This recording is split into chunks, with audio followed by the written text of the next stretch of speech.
All right, and we are back with the Fantasy is Reality, and we are talking about the Black Queen, specifically the final episode to season one of the House of the Dragon. So I am here along with Elliot.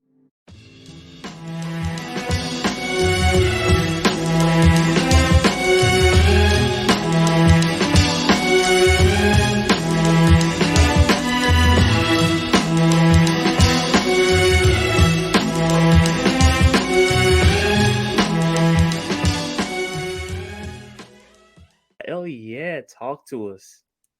Hey guys. Okay. I'm one of those people I don't like stuff to be over. I'm surprised I even watched the episode like when it dropped. Because I just don't like it to be over. It's been such a ride. So yeah, the Black Queen. First of all, I had to buy in from the title.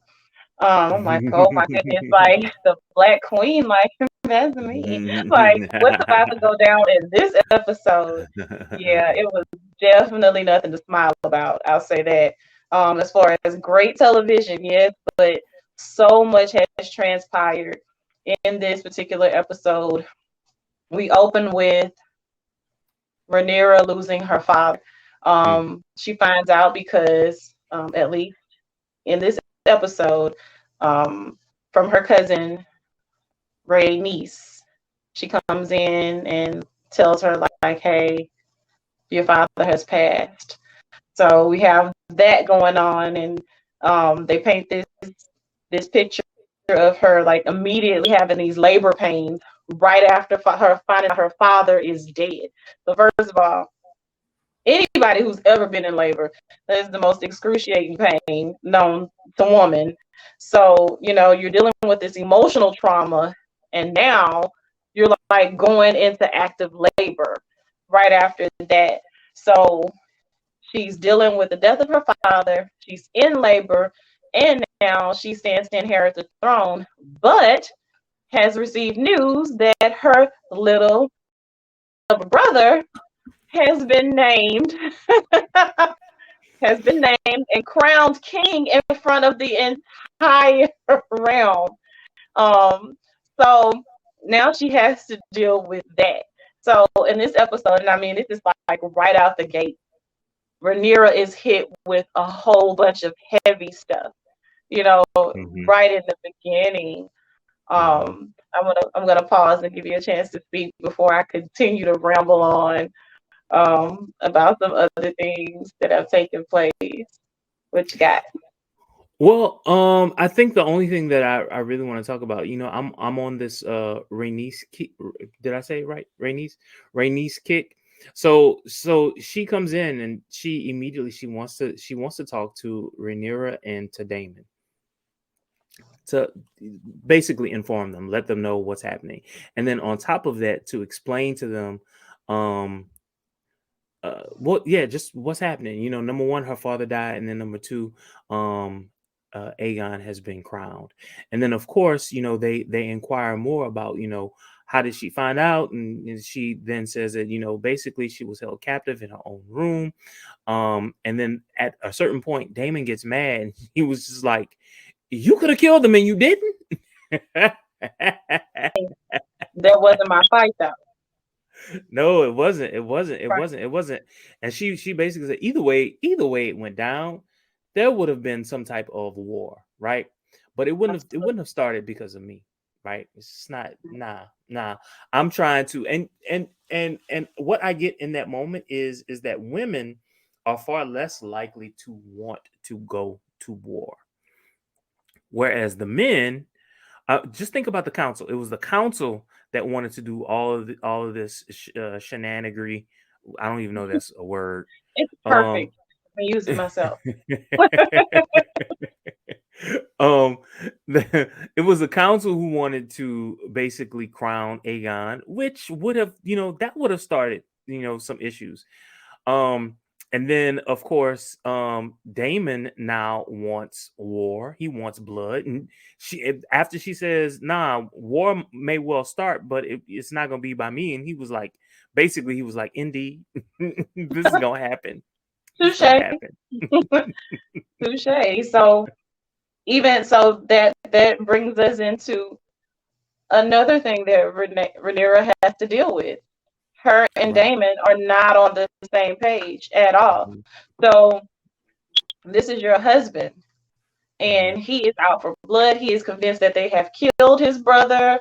We need to show power. Like, okay, we may not have the numbers that they have, but we got access to these amount of dragons and some wild ones. Daemon is a wild boy. He's like, okay, we Mhm. gonna do it by any means necessary. Mhm. But Sarah's not feeling that. So uh Daemon However, goes his violent there side with his wife. there was one part to his strategy that I really loved. And they did talk about it in the book. They talked about it in the book, and they kind of glanced over it in this particular episode. And I don't know if I really want to talk about it, but they did talk about it in the episode. So maybe I will talk about it. So basically he suggested, hey, look, we have a lot of other dragons with no riders. We also Mhm. have a lot of eggs, because they're on Dragonstone, right? So we have a lot of eggs. If we hatch these eggs, we'll have these dragons, and these dragons can help us fight in this war. And then someone says, "Well, we don't have any riders." I don't think in this particular episode he answered it. They do answer it in the book, so I assume that we're going to see this in episode in season 2. So I'm going to leave it there. But there was one other thing that I wanted to talk about as it relates to Daemon. Um, it was so very clear, both physical, like you could see it and you could hear it. Rhaenyra was in pain. She was holding her stomach, right? He was walking up to the side of her. He didn't ask how she was feeling, what was wrong. He was red. His eyes were red, and he was ready to fight. That was the only concern that he had. Yeah. Now I'm sorry. Please pick up. No, no, no. There's nothing to be sorry about, but he's enraged. He is, I Mhm. mean, he and his brother have had this rocky relationship, and now his brother has perished, but he is convinced that they killed him. Like they conspired, something has happened, something. He didn't just go like that. Like, no, it's something more that you all have done. So Mhm. he's out for blood. So I can understand the rage. Definitely blindsided him though, like because clearly your wife is in labor and in pain, so you tripping, but definitely understand some of the rage.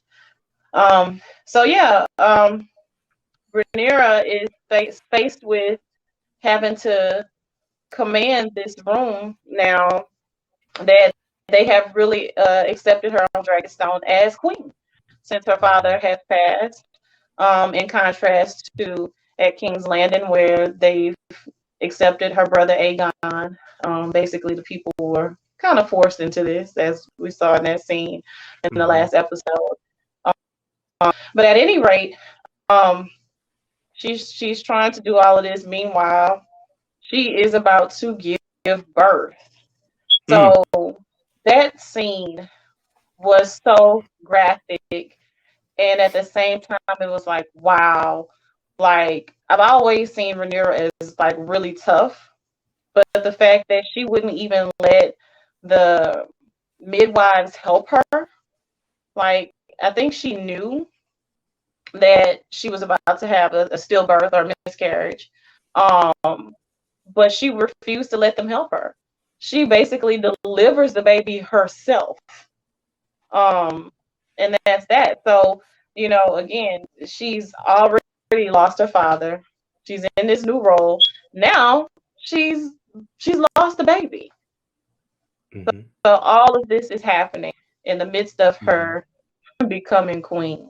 So, there's not much time to celebrate because of all of the darkness that's around her. So you really empathize with Rhaenyra right now because there's just so much going on. Like right about now, I would have probably needed 4 Xanax just from the first thing.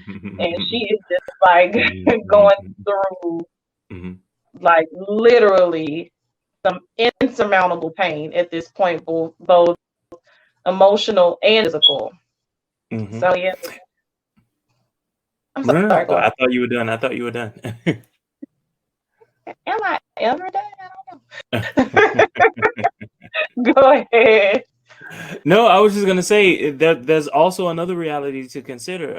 Politically, she's the queen, and all these people are around her. You know, they want to help her. They're championing her cause. Now these are the people who really got your back because power right now is not on your side. So all of these people are ready to help and assist you, right? But because she's in labor, she's having to relinquish this power and authority to Daemon, who is bloodthirsty, right? Mm. And so she's in the middle of labor. She calls her sons, specifically her eldest son, and she's like, "Tell Daemon nothing will be decided without my word." And he like, oh, okay. So anyway, let me show you how it's done. Is what he let me tells his stepson slash nephew. let me show you how you get true loyalty. That's what he said. Right. Like, Basically, what he was saying is loyalty is earned through fear. It's, he's from that school of thought. uh, uh, So yeah, now so on top of everything else, she got marital problems. So Rhaenyra is just literally it, and it doesn't stop there, unfortunately. But so at this point, because of the amount of numbers that they have in King's Landing with now Aegon and all of them, they decide to reach out to other realms, like, hey, let's kind of see where your loyalties lie. So we're going off in these different directions to just kind of see what's up. So instead of sending out the ravens, like, no, dragons are much faster. Um, is what is decided. So she sends her two sons, her eldest, Jaceres, and her youngest, Luceris, who are both dragon riders, to send out these messages. So she's like, hey, but when you're going strictly as a messenger. You're not going for war. You're not doing all that. You're not a warrior today. You're just a messenger. Nobody kills the messenger. Okay, cool. Got that understood. And ultimately, they go out. They go out to deliver the message for the mom, like, hey, you rolling with us tonight. Um, Unfortunately, when the youngest son gets to and I forget where he traveled, it's Baratheon maybe. I feel like a yeah, Baratheon. yeah, Um, he notices that there's a dragon there, and not just any dragon, Vagar, I want to say. yes, yes. Yeah, it's like the largest dragon of all time that was Largest, oldest, most battle ready. Yeah. so battle ready. So yeah, you know, we know who his rider is. Uh-huh. One-eyed Aemon. Mm-hmm. Mm-hmm. So like, oh my goodness. So ultimately what happens is Baratheon doesn't pledge his loyalty to his mother. Aemon tries to start a fight with his cousin, but Baratheon is like, no, not here. We're not doing this. So they leave. They leave. Mm-hmm. Um, Unfortunately, they don't leave completely in peace. His uncle pretty much kind of taunts him, while they're flying on these dragons to try to get back home. And what ultimately ends up happening is Vagar eats Jaceres's dragon along with him, pretty much, and he perishes. So what I found interesting is I don't think that Aemon was trying to kill him. I really don't. Um, I think Aemon lost control of his dragon, and he says as much like, "Hey, Vagar, obey me," like, no, stop. And that does not happen. So I think he really just kind of wanted to scare him. I don't Mm-hmm. think he wanted to kill him. So when that happened, I was like, oh my goodness, it's about to go down. So now this is another loss for Rhaenyra. It's one thing to have a miscarriage, just speaking as a woman, versus losing a child that you've been raising, and now that you're trying to have to see as a man, but he's still really a young boy, you know, and it was supposed to be a short trip, Mm-hmm. just deliver a message, come right back, and now your son is gone. Right. So I'm like, oh my God, like I'm thinking like, what is going through Aemon's head at this point? Like, I think he's okay. So he could lie. He could say, I don't know what happened to him because who would find him? Who would find his body? Who would find the drag? It's not possible, right? It's not possible that anybody would find it. Who would have seen it? They were in the clouds. It was raining. It was all well, maybe they got into a point where, the rain had stopped. Or he could just be like, yeah, I did it. But if he said I did it, that means that this is war. Is this necessarily what he wants? Right? Is this is a question. Is this necessarily what he wants?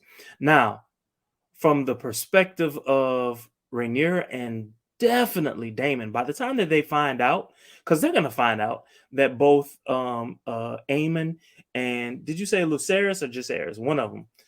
Jacaerys. They're gonna find out that both of them were there at the same time. They're gonna find that out. That's the spark that leads to war. I get these names mixed up. It's a lot of names. It's a lot of names. Well, the younger brother, I'll say that. But yeah. The younger Stone brother.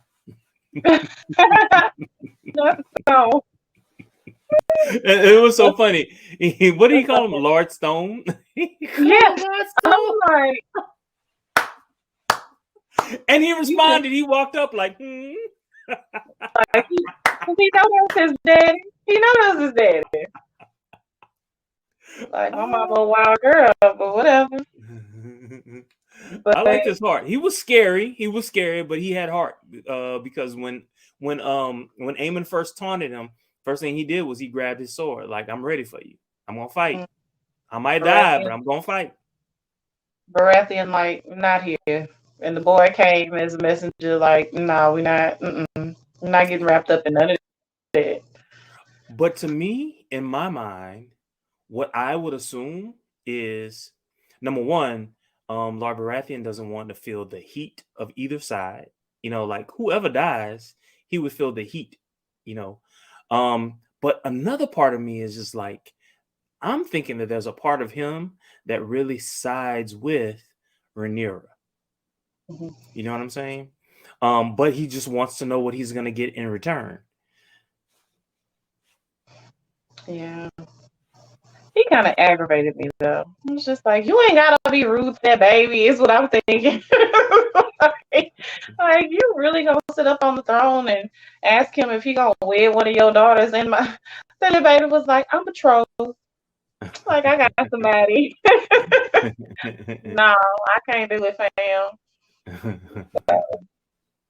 But yeah, so the Black Queen, like, this whole episode is just filled with drama, death, anguish, pain, loss, heartbreak, like from beginning literally to the end.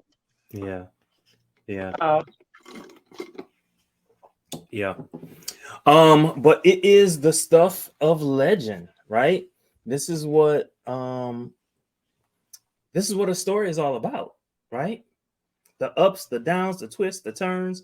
And that's exactly what we got all throughout this season. A whole lot of it. I am so excited about what season 2 might bring. I'm so excited about what the writers might develop. Because to me, they've done an excellent job of, number one, filling in the gaps and the details. They've done an excellent job with that. They've even repurposed some parts of the book, which made it so much more entertaining. I really felt that even when I was reading the book, it was so matter of fact. Whereas this particular season, I felt like I was there. I felt like I was a spectator. I felt like I was someone in the room, and I was engaged the entire time. I don't know about you. An absolutely captivating show. Like as a person who has not read the book, or the books, for me this was just outright a 10 out of 10 for Mm. me as far as the season goes. Like, you know, with the cliffhanger, it wasn't like, oh my God, this is some crap. Like, why would you end it this way? It was more so like, I understand, Mm-hmm. gotta stop somewhere Mm-hmm. to leave room for another season. So Mm-hmm. I was so fulfilled the entire time throughout Mm-hmm. the episode to where like I was, dare I say, satiated. I don't think that's the word I've ever used in the same sentence with myself. I know, right? Yeah, dare I say satiated, by the end of this season. I really was. Like, so shout out, like awesome, awesome, awesome television. Like it Yeah. gave me everything. Yeah. Yeah. Yeah. And never mind. I'm about to be dirty. I don't want to be dirty right now. Usually my role here. It gave me lots of big things to shoot up, Yeah, cause listen, explosions. listen. It gave me fetish and all that jazz. Okay, And yes. they gave me some big dragons. There was Uh, little dragons. This was look, good. it gave you black folk too. It gave you black folk who had, kind of in a more positive direction. It gave you black folk who had important roles. They weren't just maids and whatever. They had very important roles. And I was there for that. A lot of people didn't like the representation in this particular show. They definitely, I don't know if you're watching the precursor to Lord of the Rings, um, but even that in that show, they did a really good job of representation. I think on that show, it's going to be harder for them to explain what happened to all the black folk. But in this show, I think it's going to be so much easier to explain why we no longer see the black folk, if that makes sense. Makes perfect sense. I was here for the power move, of, as you say, the black folks, the Valerians. It was just really, really, really good to watch. The power plays, especially from our Lord Corliss. Mhm. Uh, Sort of one of my faves. I do kind of miss Lenore a bit, Yeah, uh, but yeah. hopefully he's living this happily ever after. And Um, bliss. E. okay, okay. Dreaming about Joffrey. Ooh. Wow, that would be a scary dream, a nightmare. Hopefully, No. Joffrey guy. Not the final minutes, not the final minutes, just in general. He got something to keep him occupied for sure. Yeah, he For does. He does. sure. He does. But all in all, very satisfied with this entire Yeah. season. Very satisfied. So was I. All right, I think we've come to the end. We're at 24 minutes. If there's anything else that you want to say at this particular point, please let it rip. And I let it rip.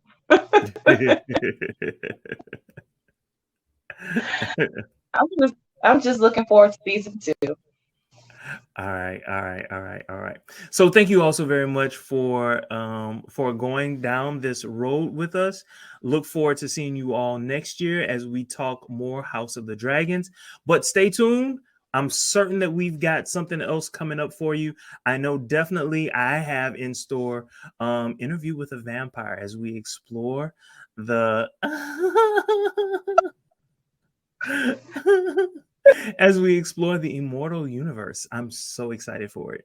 I know you love witches. I also know you love vampires.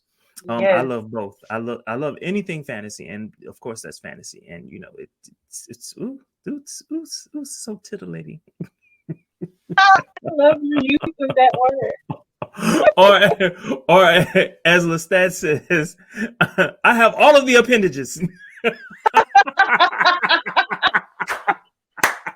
No, all of the right Oh, appendages.